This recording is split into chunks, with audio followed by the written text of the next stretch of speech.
Pues gracias a Dios. El corazón del cristiano alaba a Dios constantemente. Constantemente ve lo bueno que es Dios. El corazón cristiano siempre tiene motivos para agradecer a Dios, es la verdad, siempre, todo el rato. Pero muy bien, vamos a platicar hoy. Vamos a seguir con la resurrección de Lázaro. Uno pensaría que no hay tanto en unos textos que pues no son propiamente, no son textos teológicos, es un texto en donde se habla de un relato muy particular, que es la resurrección de Lázaro. Y sin embargo, yo creo que con lo que hablemos hoy, que es un complemento de lo que vamos a hablar la semana pasada, que no vamos a repetir lo de la semana pasada, si acaso se recordará, pero no se va a repetir, ni siquiera voy a leer el texto de la semana pasada, porque lo leímos, es largo, ¿se acuerdan? Que lo leímos todo, que estábamos viendo desde que Jesús le mandaron un mensajero y le dijeron que estaba enfermo su amigo Lázaro, a quien amaba, y todo lo que pasó, y después cuánto se tardó en llegar, y todo lo que encontró allá, todo el dolor y toda la destrucción que provoca la muerte, y cómo Jesús finalmente lloró y se conmovió en espíritu, y el Señor después hizo un milagro tremendo. Pero ese milagro tremendo que hizo, ya vimos algunas cosas, pero hoy vamos a ver otras para que veas qué interesante es. En general, cuando leemos la Biblia, tú te das cuenta de cuántas cosas hay en la Biblia, cuántas cosas. Tú vuelves a leer un texto, un pasaje que creías que ya habías entendido, que pensabas que ya lo habías captado, y sin embargo Dios te habla más cosas o tiene unos significados que antes tú no habías considerado. Ahora vamos a empezar con otro texto en Apocalipsis capítulo 1, verso 17 y verso 18. Apocalipsis capítulo 1, verso 17 y 18 dice así: Cuando le vi, caí como muerto a sus pies. ¿Sabes qué está hablando ahí? El apóstol Juan, ¿ok? El apóstol Juan, el que escribe el libro del Apocalipsis, está hablando y está diciendo: cuando le vi, cuando vi a Dios, cuando vi a Cristo, caí como muerto a sus pies. Y él puso su diestra sobre mí, diciéndome: no temas, yo soy el primero y el último, y el que vivo y estuve muerto. Mas he aquí que vivo por los siglos de los siglos. Amén. Y tengo las llaves de la muerte y del Hades. ¿Qué te parece ese texto? Fíjate cómo dice Jesús y cómo se presenta a sí mismo. Lo primero que le dice es: no temas. Algo que le dijo a Juan y que nos dice a cualquiera de nosotros que pudiéramos estar temerosos, y en particular, por lo que está diciendo, temerosos de nuestra muerte y de nuestra condenación. Dice que Él es el primero y el último. Es el eterno, el que vivo y estuve muerto, mas he aquí que vivo por los siglos de los siglos. Amén. Y otra cosa, tengo las llaves de la muerte y del Hades. O sea, yo puedo abrir la muerte si quiero, o puedo cerrarla. Yo puedo sacar a alguien de la muerte, o puedo dejarlo ahí. Él es, para que te des cuenta a quién servimos, para que te des cuenta a quién es a quien necesitamos conocer cada día más. Y Juan capítulo 11, verso 25, el versículo que vimos también la semana pasada, dice: le dijo Jesús a Marta, ¿recuerdan? Yo soy la resurrección y la vida. El que cree en mí, aunque esté muerto, vivirá. Y todo aquel que vive y cree en mí no morirá eternamente. ¿Crees esto? Y esa es la pregunta, ¿no? La pregunta es que Jesucristo mismo ha hecho tantas cosas, y después de hacer tantas cosas y de haber demostrado que Él no solamente enseñaba y enseñaba con muchísima sabiduría, sino que además de que enseñaba, demostraba que Él era el Mesías, demostraba que Él era Dios mismo hecho carne, con sus obras, con todos los milagros que hacía, con todas las enfermedades que curaba, y también con ese milagro de la resurrección, que por cierto ya había hecho otros, pero ahorita te voy a platicar de eso. Pero vamos a pedirle a Dios que nos ayude. Padre, que tus versículos, que los textos de tu Escritura, Señor, sean vivos para nosotros, Señor. Que tu palabra, que tus estatutos, que tus mandatos, que tu voz, Señor, transforme nuestra vida y nuestro corazón, Señor. Te pedimos tú hables a cada uno de los que estamos aquí conforme a nuestra necesidad, Señor, y sobre todo que tú te veas tan glorioso como eres, para que no haya ninguno aquí que no crea en ti. En el nombre de Jesús. Amén.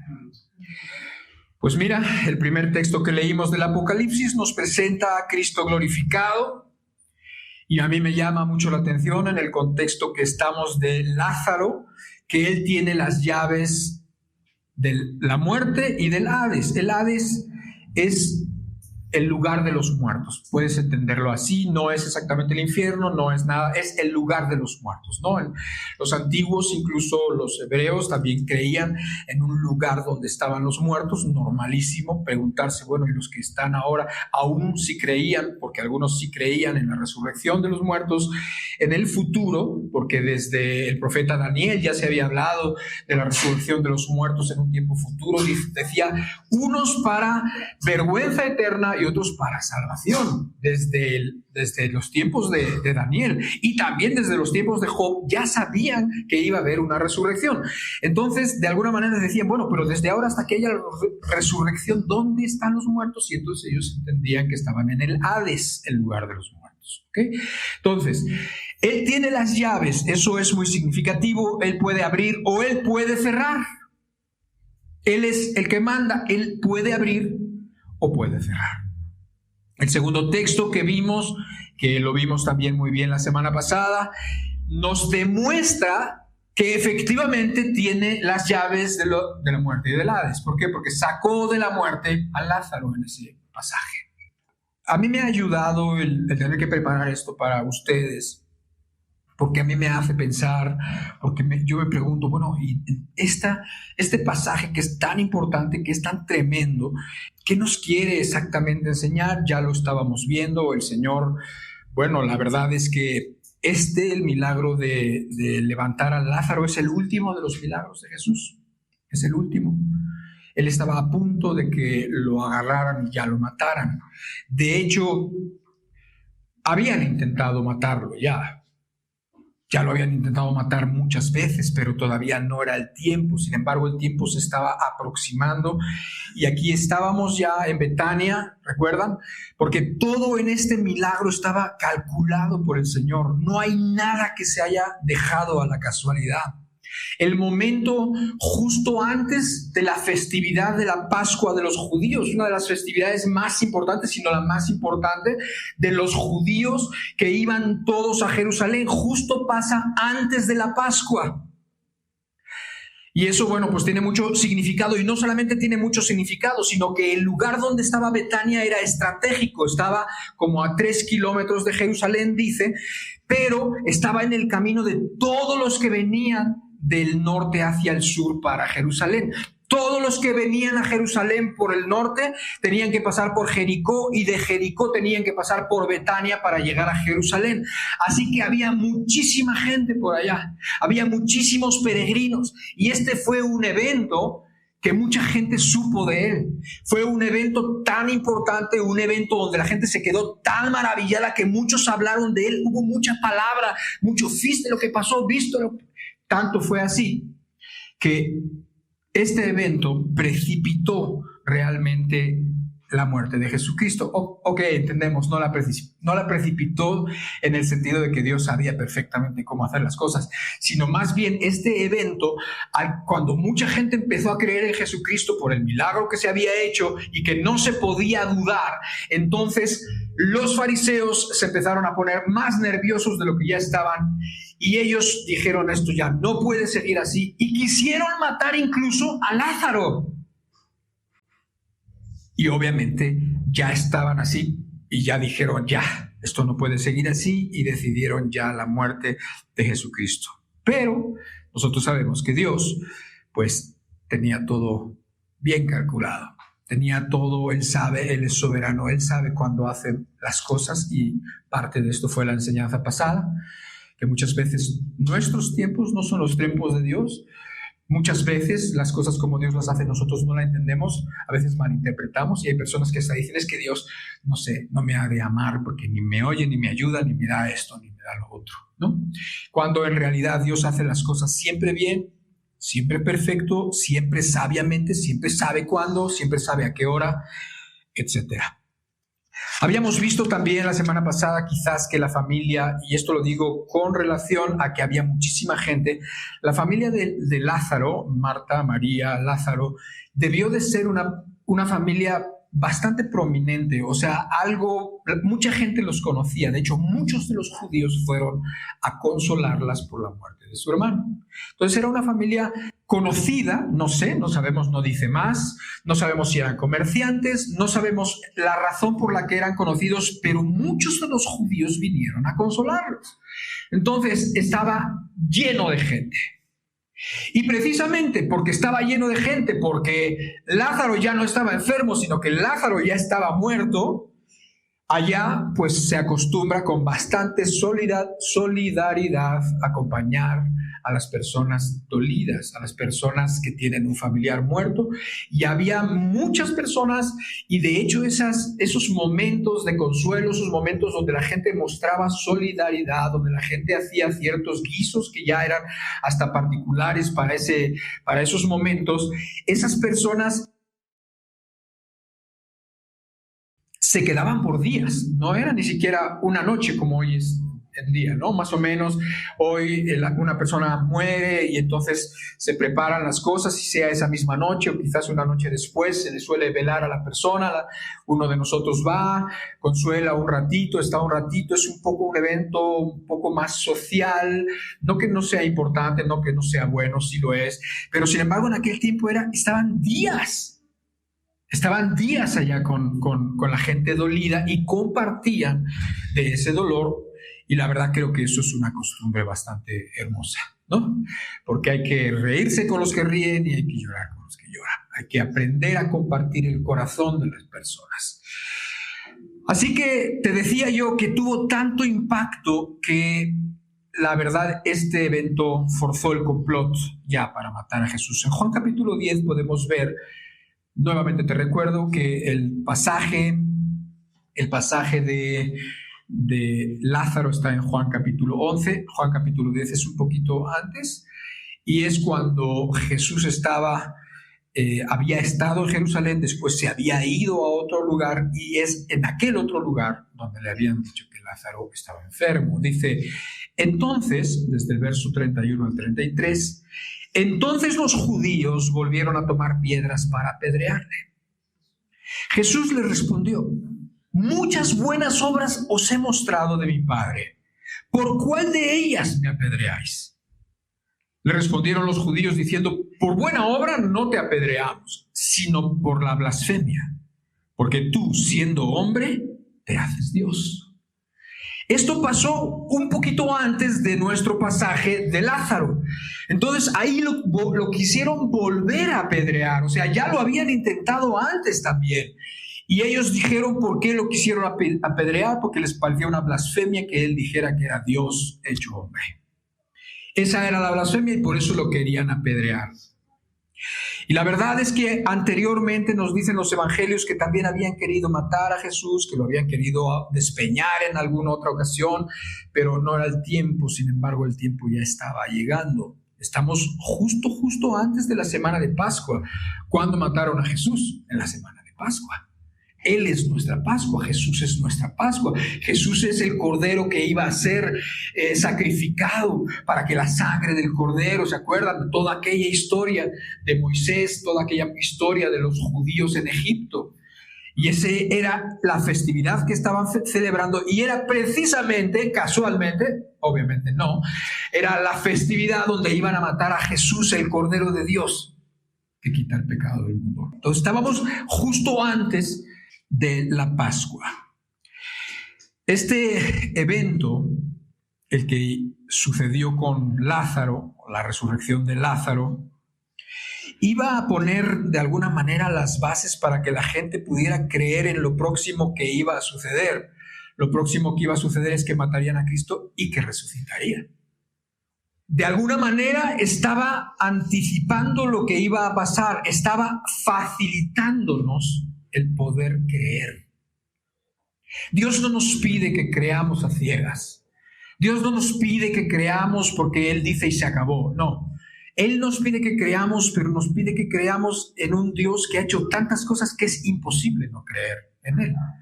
O sea, Él ha hecho tantas cosas que cuando una persona decide no creer, en realidad es que decide no creer, no porque no pueda creer. Cuando la gente dice es que no puedo creer, ok, lo primero que hay que hacer con esas personas es ayudarles a entender por qué deben de creer. Tienes que creer, Dios te ha demostrado muchas cosas. ¿Cómo no vas a poder creer en un Dios bueno? ¿Quieres que te demuestre que Dios es bueno? Y le puedes decir y enumerar las veces para convencerlo de que Dios es bueno. ¿Quieres ver que Dios es confiable? Y le puedes tú decir o ayudar a entender, cosa que cada uno debería de hacer, ayudarlo a entender o uno mismo a entender por qué es relativamente sencillo creer en Dios. ¿Por qué? Pues porque ha hecho tantas cosas, como les decía, bueno, ¿por qué me matan? ¿Por cuál de las obras buenas que he hecho me matan? ¿O me quieren matar? ¿O me quieren apedrear? Dice, ¿por cuál de las buenas obras? ¿Por qué? Porque Dios, el Señor Jesucristo, siempre respaldaba sus enseñanzas, siempre respaldaba lo que Él decía, yo soy la resurrección y la vida. Ahora, ve, es distinto. Yo sé que uno implica lo otro, pero es distinto. Él no decía, yo puedo resucitar o yo puedo dar vida, lo cual es cierto, Él puede, sino que Él es la resurrección y Él es la vida. Hay una pequeña diferencia y esa pequeña diferencia es suficiente para que nosotros entendamos a quién tenemos que buscar y qué es lo que necesitamos aprender y a quién necesitamos conocer. Es muy distinto. Hay esa diferencia entre lo que es el conocimiento intelectual que una religión puede tener y el conocimiento del Hijo de Dios es muy diferente. Es una persona. Es como cuando tú conoces a una persona. Si tú en estos momentos no has entendido que andar con Dios es andar con una persona a la que se le puede hablar, a quien se puede escuchar, con quien te puedes entender, a quien le puedes hablar de cualquier cosa, todavía no lo has entendido. O sea, no es una serie de cosas que tenemos que hacer para ser cristianos, no, es conocer a un Dios que dijo, yo soy la resurrección y yo soy la vida. Obviamente Él puede dar vida, obviamente Él puede resucitar, pero dijo más que eso, dijo, yo soy. ¿Ok? Eso es importante, es un punto importante. Otro punto, Nadie podía dudar de que este milagro era verdadero y era un milagro asombroso. ¿Por qué? Porque el muerto tenía 4 días de muerto. No estaba recién muerto. Jesús, si tú lees los evangelios, te vas a dar cuenta que en 3 de ellos te mencionan una resurrección más, que es la de una muchacha, la hija de Jairo, ¿se acuerdan? Un principal de una sinagoga. Ahí hay uno, y después en el Evangelio de Lucas hay uno más, que fue la resurrección de un muchacho que llevaban precisamente ya en el féretro y que era hijo de una viuda, la viuda de Naín. Estas 2 resurrecciones también sucedieron en tiempos de Jesús, un poco antes, fueron previas, y más o menos en la zona de Galilea, de Nazaret. Cuando Jesús, recuerdan ustedes, Jesús se crió en Nazaret, se crió en la zona de Galilea, no en la zona de Jerusalén. No importa mucho, pero sí es bueno que entendamos, porque a veces habla de que Capernaum y que el mar de Galilea y de que la zona de Decápolis, y nos dicen nombres y a veces no los logramos poner en el mapa. Bueno, esas 2 resurrecciones sucedieron en la zona donde Jesús pues había crecido y donde Jesús también hacía su ministerio, donde Jesús predicaba a las personas. En Galilea y en Decápolis probablemente. En Galilea había pasado lo de la viuda de Naín, porque dice que era de Naín, y lo que había pasado con la hija de Jairo. ¿Se acuerdan de la hija de Jairo? Había estado enferma, también le habían dicho maestro. Después, según iba él avanzando hacia la casa de este principal de la sinagoga, un hombre pues que era judío y que además era pues un maestro entre los judíos, un principal, un jefe de los judíos de la sinagoga, y él con humildad fue con Cristo. O sea, a Cristo se le acercaban de todo. Y aquí se le acercó un religioso, pero un religioso que era humilde, un religioso que confiaba y que creía en él. Le dijo que su hija estaba muy enferma, y después, como una mujer llegó con Jesucristo y él estaba ahí, quería tocarlo porque tenía un flujo de sangre, y entonces interrumpió todo ese caminar de Cristo hacia casa de Jairo, y entonces después, imagínate nada más la escena, o sea, nuevamente es una escena de igual, o sea, si una persona sanada era gloria para Dios, era glorioso, imagínate una resucitada. Y entonces aquí otra vez parece que las circunstancias le ponen ahí una situación rara al proceder de Jesucristo. Y este Jesucristo empieza a atender a esta mujer que se le acercó, ¿se acuerdan? Y llegó por atrás y quiso tocar su manto porque sabía que si tocaba aún su manto, entonces podría ser sana de su azote, de su enfermedad. Y efectivamente así sucedió. Pero todo eso tomó tiempo. Y después de que ya había sucedido ese milagro, llegaron unos de casa de Jairo y le dijeron: ya ni para qué molestes al maestro, ya tu hija ya se murió. Imagínate el golpe a la fe, el golpe a lo que sentía, a lo que sintió. Y Jesucristo le dijo: no, tranquilo, no temas, cree solamente, tu hija será sana. Tu hija será salva. Y entonces siguió a casa de Jairo y encontró ahí mucha gente, y entonces mucha gente dijeron que estaba muerta. Dijeron: no está muerta, sino duerme, yo vengo para despertarla. Y entonces cuando le dice esas palabras, ¿no?, que algunos no habrán escuchado, de Talita Cumi, ¿no? Talita Cumi, que es el que quiere decir muchacha, levántate, ¿no? Y entonces se levanta y resucita. Ahora, estas dos resurrecciones, la otra fue la de la viuda de Naín, ¿se acuerdan? Iban camino, él iba hacia ese pueblo, y entonces encontró que había una procesión, como un grupo de personas llorando, un grupo de personas lamentando, y entonces llevaban a una persona muerta, un muchacho muerto, y lo llevaban también para allá, ¿no?, para enterrarlo. Y entonces él se da cuenta del dolor, la misma situación, se da cuenta de las cosas, les dice que paren, y entonces toca al féretro, y entonces le dice y lo resucita, ¿no? Entonces, pues también gloriosísimo, un evento de donde esa viuda, pues bueno, si te dice que es viuda es porque ya traía el dolor de la viudez, porque ya otro muerto más. O sea, la muerte es implacable, y es algo que tenemos que entender, la muerte es implacable. Y la muerte, cuantas más víctimas cobre, mejor para ella. Es el postrer enemigo, la muerte. Y entonces lo resucita. ¿Pero qué pasa? ¿Por qué estaban reacias las personas en creer que Jesús resucitaría? Bueno, estos dos acontecimientos habían sucedido casi inmediatamente después de que las personas habían muerto, las dos. Aún el hijo de la viuda de Naín, ellos no perdían tiempo, inmediatamente los enterraban, pues, porque ellos saben cómo es el proceso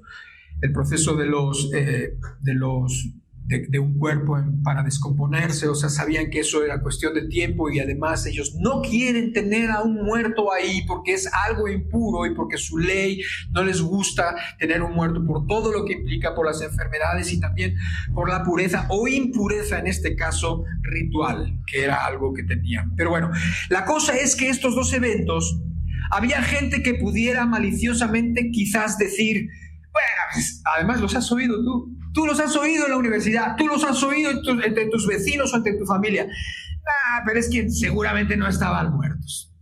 Seguramente estaban en algún estado de coma o en algún estado cataléptico, y entonces ¿qué pasa? Que después despertaron normal, como sucede con las personas cuando a veces despiertan de un coma o despiertan, y entonces pues eso es lo que pasó, y quieren más o menos explicar o más o menos echar a perder el milagro. O sea, lo que quieren es de alguna manera quitarle credibilidad al Señor.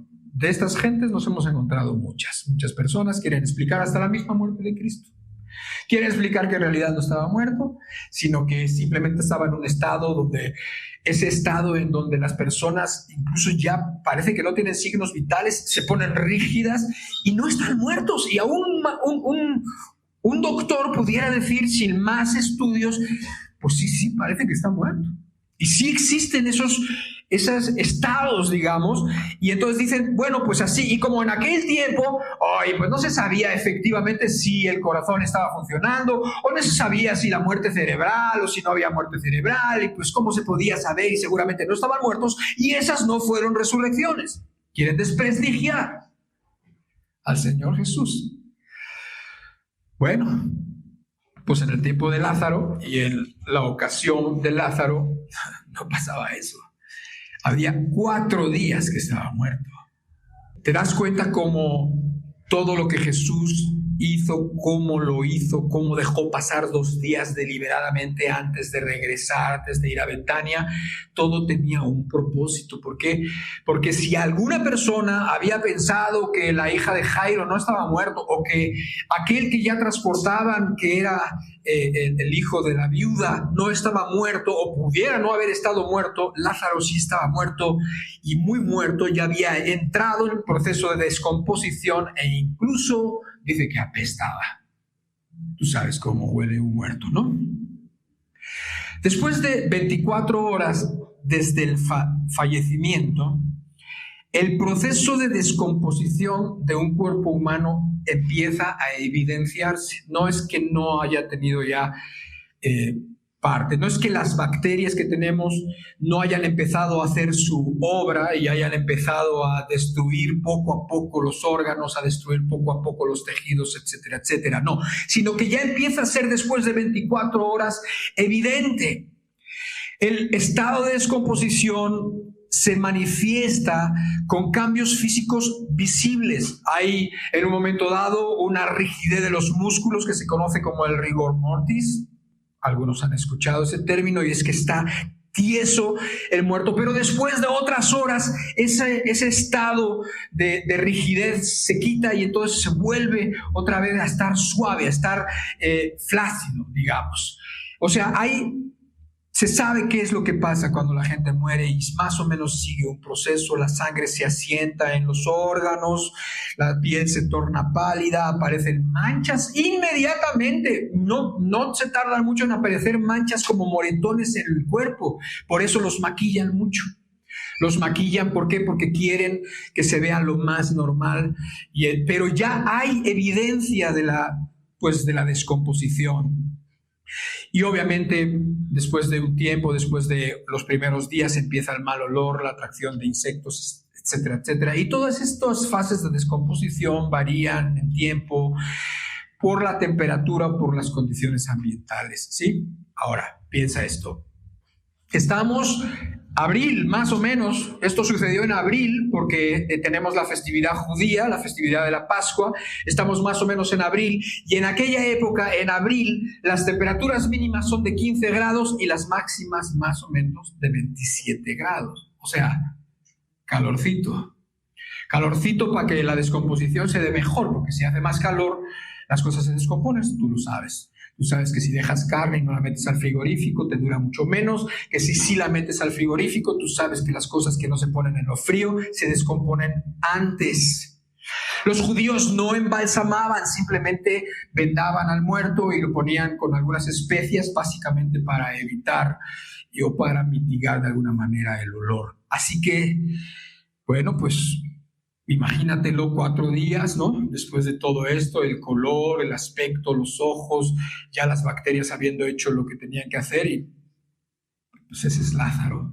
O sea, no estaba en un estado de catalepsia ni estaba en un estado de coma, estaba muerto y ya olía, o sea, ya olía mal.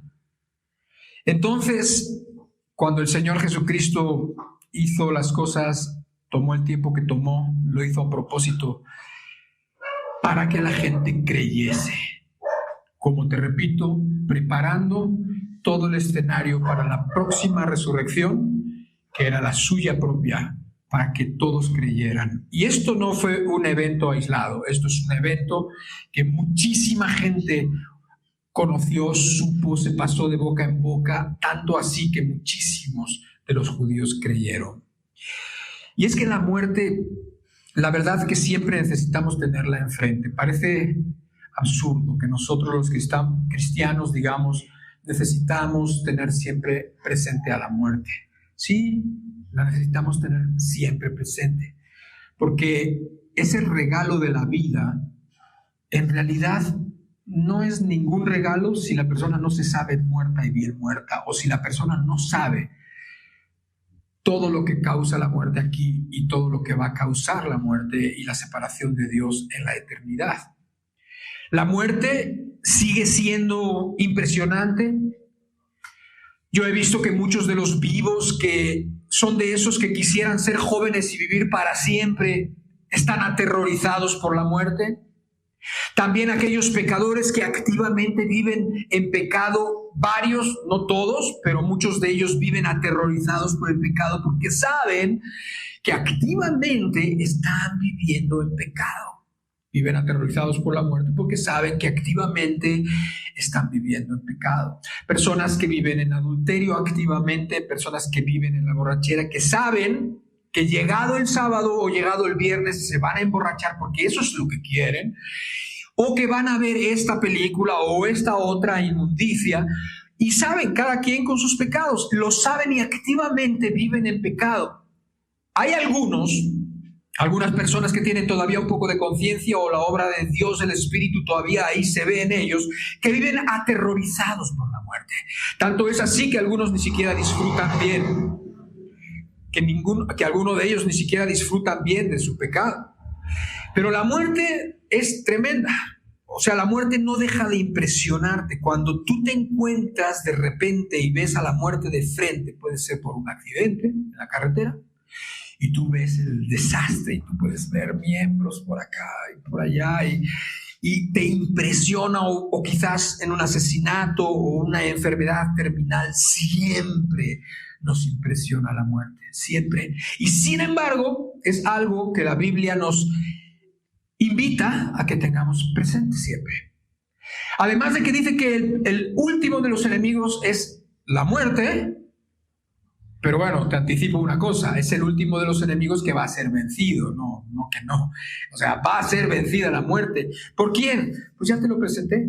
Por ese que dice que estuvo muerto y vivió y que tiene en sus manos las llaves de la muerte y del Hades, exactamente. No hay nada que hacer contra la muerte. Nosotros no tenemos nada que hacer. No es reversible. Quisieras que el tiempo regresara cuando tienes a tu ser querido o a quien sea, incluso la muerte aún en un animal que amas, termina siendo, pues para muchas personas, los afecta profundamente. ¿Por qué? Porque es la muerte. Porque el animal, porque la persona ya deja de ser. Se acabó, no hay más que hacer. No le puedes dar respiración boca a boca, no puedes hacer que el tiempo regrese, es implacable absolutamente. Te quita un pedazo de ti, te deja vacío y sin esperanza. Pero bueno, te quiero contar una historia que sucedió. Hace 24 años, 2001, sucedió un evento en Nueva York que muchos de ustedes recordarán, quizás no todos, pero algunos de ustedes recordarán, y fue el ataque a las Torres Gemelas de Nueva York. 2 aviones se estrellaron deliberadamente, o sea, los hicieron estrellarse a las Torres Gemelas, a unas torres icónicas de Nueva York que ya no existen, porque a raíz de ese ataque, un ataque terrorista que se conoció, ¿no? Y que se vio, y que yo me acuerdo cuando sucedió. Yo me acuerdo perfectamente. ¿Dónde estaba? Me acuerdo cuando sucedió. Me acuerdo cuando empecé a ver las imágenes, que todavía eran imágenes como de video, o sea, imágenes de video de personas, e incluso todavía no había sucedido el segundo.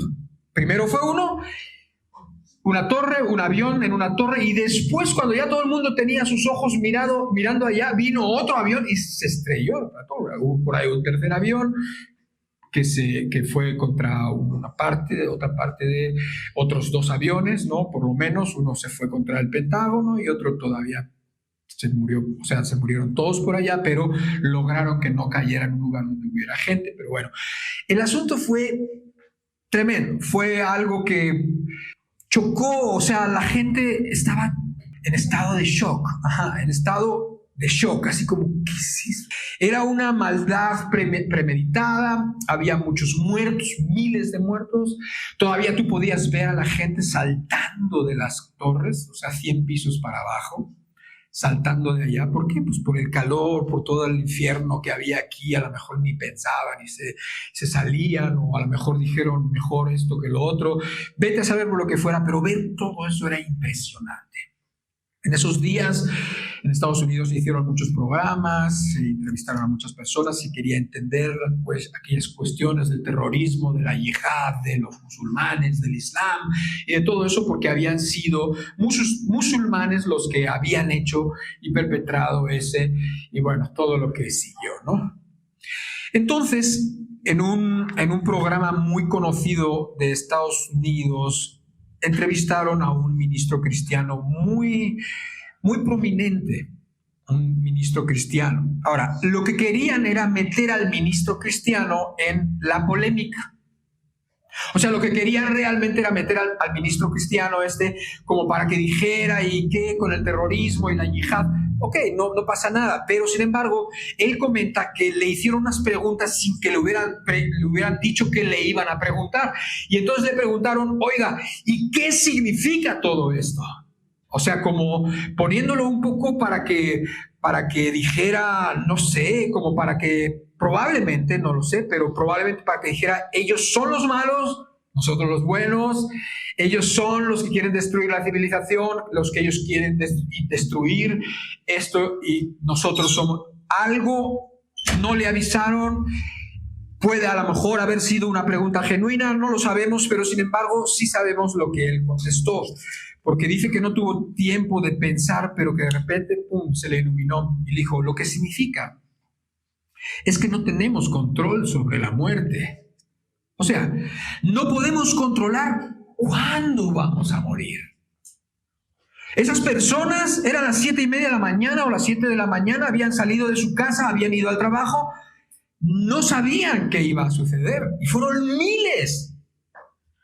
No podemos controlar cómo vamos a morir. ¿Quién se iba a imaginar que iban a morir así? Muchos de ellos despedazados, muchos de ellos quemados y muchos de ellos pues aplastados, ¿no? Y no tenemos control en dónde moriremos. Entonces le dijo esas 3 cosas. No tenemos control ni cuándo, ni cómo, ni dónde vamos a morir. Y entonces llevó la conversación al tema que sí le interesaba. A él no le interesaba hablar mal de los musulmanes, hablar mal de los de la yihad, que pues sí, obviamente es una atrocidad lo que hicieron, pero sin embargo no le interesaba entrar en una batalla de religiones porque era un hombre realmente sabio y un hombre realmente interesante y además cristiano, y llevó la conversación al terreno donde todas las personas, cristianos y musulmanes, chinos y japoneses y de todos los lugares, algún día tienen que entender y eso les puede dar sabiduría. Y no tenemos control. Si quieres por el próximo texto, Eclesiastés capítulo 8:8, lo decía ya desde hace mucho tiempo, dice, no hay hombre que tenga potestad sobre el espíritu para retener el espíritu, ni potestad sobre el día de la muerte, y no valen armas en tal guerra, ni la impiedad librará al que la posee. ¿Más claro? O sea, nadie puede retener el espíritu más allá de lo que Dios dice y nadie tiene potestad sobre el día de la muerte y no valen armas, no hay remedio para cuando es tu día. Entonces, Dios y la Biblia constantemente nos hablan de que debemos de tener la muerte enfrente, no obsesionados con la muerte, porque yo no estoy obsesionado con la muerte, pero creo que es una realidad. Creo que es algo que va a suceder, creo que es algo que me va a suceder, que le va a suceder a ella, que va a suceder en mi casa y que va a traer todos los dolores de la muerte, sí, pero qué mejor que estar con la vida, con el que vive por los siglos de los siglos, y entonces la muerte pierde mucho de su filo, ¿sí o no? ¿No decía Pablo exactamente eso? ¿Dónde está, oh muerte, tu aguijón? ¿Dónde, oh sepulcro, tu victoria? ¿Por qué? Precisamente en el pasaje de 1 Corintios 15 que habla de la resurrección. Era como decir, la muerte lo más que puede hacer es matarte, pero si después de eso viene Cristo y te resucita, alabado sea Dios. ¿Crees tú esto? Amén. Yo soy la resurrección y la vida. Por eso te digo, cuando una persona tiene fresco esto siempre en su mente y vive en esta realidad, y vive en la realidad de que en cualquier momento esto se puede acabar, uno quiere estar siempre con Dios. Uno quiere estar siempre agarrado de Dios, no quiere andarse saliendo, no quiere decir, me doy unas vacaciones de 5 días, peco y después regreso. Eso no existe. Eso es una locura. Vamos a acercarnos un poquito más y vamos a terminar, ya falta muy poquito. Vamos a acercarnos un poco más al momento cuando Jesús está enfrente de la cueva. Juan capítulo 10, verso 38 al 45, vamos a leer. Dice así: Jesús, profundamente conmovido otra vez, vino al sepulcro. Era una cueva y tenía una piedra puesta encima. Dijo Jesús: quitad la piedra. Marta, la hermana del que había muerto, le dijo: Señor, hiede ya, porque es de 4 días. Jesús le dijo: ¿no te he dicho que si crees verás la gloria de Dios? Entonces quitaron la piedra de donde había sido puesto el muerto. Y Jesús, alzando los ojos a lo alto, dijo: Padre, gracias te doy por haberme oído. Yo sabía que siempre me oyes, pero lo dije por causa de la multitud que está alrededor, para que crean que tú me has enviado. Y habiendo dicho esto, clamó a gran voz: Lázaro, ven fuera. Y el que había muerto salió, atadas las manos y los pies con vendas, y el rostro envuelto en un sudario. Jesús les dijo: desatadle y dejadle ir. Entonces muchos de los judíos que habían venido para acompañar a María y vieron lo que Jesús hizo, creyeron en él. Qué bonito, ¿verdad? Varias cosas interesantes, si quieres deja el texto ahí, de esto, muy sencillitas. La función de la piedra. O sea, dice que había una piedra, ¿no? Que pusieron una piedra y que después la tuvieron que retirar. La piedra esta que ponían en aquellos tiempos tenía una función o varias funciones. Para empezar, mantener a raya a los animales carroñeros, a cualquiera de los animales que se acercan y se ponen a husmear y a comerse cualquier cosa que ven y cualquier cuerpo. Esa era una de sus funciones. También a los ladrones de tumbas, que siempre ha habido, que siempre van a ver qué pueden llevarse de la tumba y que pueden llevar a ver si traía algún anillo, si le dejaron alguna cosa o si hay algo que sea digno de robarse. Y también la piedra sellaba de alguna manera la tumba y evitaba el mal olor. Esta era la función de la piedra. Había una piedra y era una piedra no pequeña, era una piedra, se acuerdan también en la tumba de Jesucristo, que había una piedra similar, porque en aquellos tiempos muchas de la gente era enterrada en esos lugares. Incluso había unos que tenían ya esos, como hoy en día. Hoy en día hay gente que tienen comprados ahí en jardines del recuerdo, o en un cementerio tienen un lugarcito ya reservado para ellos, o un nicho, o bueno, ya tienen ahí hecho, ¿no? Han comprado con sus pagos a meses sin intereses y tienen ya su lugarcito para descansar, para que su cuerpo descanse. Y entonces, bueno, en aquel tiempo también había muchas, cavidades en las rocas que se usaban para eso precisamente, y se ponía una piedra. Y recuerdas tú que en los tiempos de Jesucristo, cuando Jesucristo dijeron: es que no podemos mover la piedra, era una de las cosas que tenía. ¿Quién nos va a mover la piedra? O sea, no era una piedrita, era una piedra que probablemente pesaba toneladas y que entonces no se podía mover fácilmente, sino con la ayuda de varios. Ok, esa era la función de la piedra. También vemos la vacilación de la fe de Marta, pero yo no me apresuro a juzgar a Marta, definitivamente no. Si es verdad que cuando ahí dice: Señor, hiede ya, como diciendo: no, ¿cómo se te ocurre que vamos a abrir? ¿Cómo vas? Si ya hasta huele mal. Dice: es de 4 días. Y Jesús le dijo: ¿no te he dicho que si crees verás la gloria de Dios? Ahora, uno se da cuenta que ella pues, no consideraba lo que Jesús iba a hacer, pero yo por lo menos no la juzgo. ¿Por qué? Porque Lázaro estaba tal y como ya te lo presenté, estaba en un estado de semidescomposición, y entonces la verdad es que era más fácil poner los ojos en el cadáver que ponerlos en Jesús, en un sentido, ¿no? Y eso nos pasa a todos. Nos pasa que cuando la situación o las circunstancias o la enfermedad o lo que esté sucediendo es fuerte y realmente fuerte, tendemos a poner nuestros ojos aquí y quitar los ojos de Jesucristo. Este texto nos enseña que lo pongamos. Repito, yo creo que hubiera dicho lo mismo que Marta. Yo creo que mi fe tampoco me hubiera alcanzado. Pero sin embargo, la enseñanza es, por imposible que parezca, mantengamos los ojos en Jesucristo. Manténlos en Jesucristo, aunque tu situación, una situación marital o una situación de enfermedad o una situación de injusticia o lo que sea abrumadora. Mantén tus ojos en Él, porque si crees, verás la gloria de Dios. Si creemos, veremos la gloria de Dios, como sucedió. Y después, una cosa que es muy interesante también, es que llama la atención las indicaciones de Jesús cuando dice, por ejemplo, que quitaran la piedra o que lo desataran. ¿Te acuerdas? Ahora, ¿tú crees que Jesús no hubiera podido con el mismo poder, que ya no es nada quitar una piedra en comparación a haber quitado la piedra?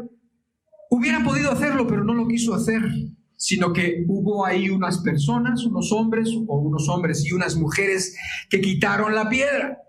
Lo podría haber hecho milagrosamente, pero no lo hizo. Y después le dijo desatadle, y también podía haber aparecido desatado y sin vendas, pero sin embargo no lo hizo, sino que dijo desatadle. O sea, Dios hace lo que es imposible, pero el hombre necesita colaborar con Él, y eso lo tenemos que entender. Si nosotros no colaboramos con Dios, muchas de las cosas y de los milagros que Dios quiere hacer, ¿cómo los va a hacer? Cuando no encuentra hombres que colaboren con ellos. O sea, solo Dios puede resucitar, es verdad, pero los hombres pueden mover la piedra. Solo Dios puede dar vida, pero el hombre tiene que desatar. Y piensa en desatar a otro hombre, en ayudar a otra persona, en llevarle el evangelio a otra persona, en ayudarlo si tiene una necesidad, en ayudarlo con tus medicinas si es que tienes algo que ofrecerle, en dar de gracia lo que de gracia hemos recibido. Entonces aquí hablamos o queremos ver en no es una enseñanza, obviamente no es solamente una adaptación o es una interpretación de este pasaje. No estoy diciendo que teológicamente eso esté diciendo, no. Sin embargo, podemos aprovecharlo para entender esa colaboración que los hombres hacen con Dios. Y cuando los hombres aprenden a colaborar con Dios, entonces pasan cosas muy buenas. Entonces Dios puede manifestarse. Pero ¿qué pasa? Por lo general, Dios necesita personas para llevar el evangelio, necesita personas para ir a ver a un enfermo, necesita personas para dar para un hambriento, necesita personas que vayan a una cárcel, necesita personas. O sea, Él no lo va a hacer, Él ya hizo todo lo que podía hacer, y entonces ahora nos dice a nosotros, desatadle, muevan la piedra. Porque lo que Dios quiere de este grupito es precisamente que todos aprendamos a ser colaboradores con Dios. Si nosotros lo aprendemos, si nosotros somos colaboradores de Dios, colaboradores con Él, vamos a ver cosas buenas, vamos a ver milagros, vamos a ver vida. Y ya finalmente, este milagro, como te he venido diciendo, y es de alguna manera el corolario, la enseñanza final, este milagro, así como todas las acciones de Jesús, tenía el propósito de que creyéramos, para que creyéramos que Dios había enviado. Decía, yo estoy orando en alto, no porque yo crea que no me oyes, no, yo sé que tú siempre me oyes, pero lo hago para que ellos crean que tú me has enviado. Eso es lo que decía el Señor Jesucristo. Y esa es la razón por la que se dejó esta resurrección de Lázaro, las otras resurrecciones de la hija de Jairo y todas las cosas que Jesús hacía. Si tú recuerdas, de hecho, leyendo ahí en Lucas lo que estaba pasando, lo que había pasado en la viuda de Naín y todo eso, que está todos más o menos por capítulos similares, también está un capítulo donde Juan el Bautista manda decir a Jesús, él ya estaba en la cárcel y manda a unos mensajeros y dicen, oye, pregúntenle, ¿tú eres el que había de venir o esperamos a otro? Y entonces Jesús le dice, mira, los ciegos ven, los sordos oyen. A los pobres les es predicado el evangelio. Los muertos son resucitados. Como diciendo, las obras están ahí para que creas. No tengas duda, tranquilo. Soy el que dice que soy y el que había de venir, ese soy yo. Es lo que le está contestando el Señor Jesucristo y es exactamente lo mismo que quiere de nosotros. Dice en Juan capítulo 20, verso 30 al 31, dice... Hizo además Jesús muchas otras señales en presencia de sus discípulos, las cuales no están escritas en este libro. Pero estas se han escrito para que creáis que Jesús es el Cristo, el Hijo de Dios, y para que creyendo tengáis vida en su nombre. O como la pregunta inicial que Jesús le hizo a María, ¿crees esto? Hermanos, evidencias tenemos.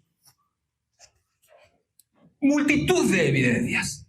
Estamos llenos de evidencias. Todos tenemos suficiente evidencia para creer. Por lo tanto, creamos y veremos la gloria de Dios. Amén. Oramos. Padre, nuevamente gracias. Nuevamente gracias por tu palabra, por tus evangelios, por tu amor que demostraste al mundo cuando estabas en este mundo y ahora también que estás sentado a la diestra del Padre. Señor, te pedimos que todas estas palabras, todos estos comentarios y sobre todo la lectura de la Escritura haga que nuestra fe aumente, Señor, y haga que todos los que estamos aquí escuchen esto, crean en ti, Señor. Y que creyendo en tu nombre, Señor, vivan esas vidas que te glorifiquen. Te damos muchísimas gracias por cada uno de los que estamos aquí y te bendecimos en el nombre de Jesús. Amén. Que Dios te bendiga mucho.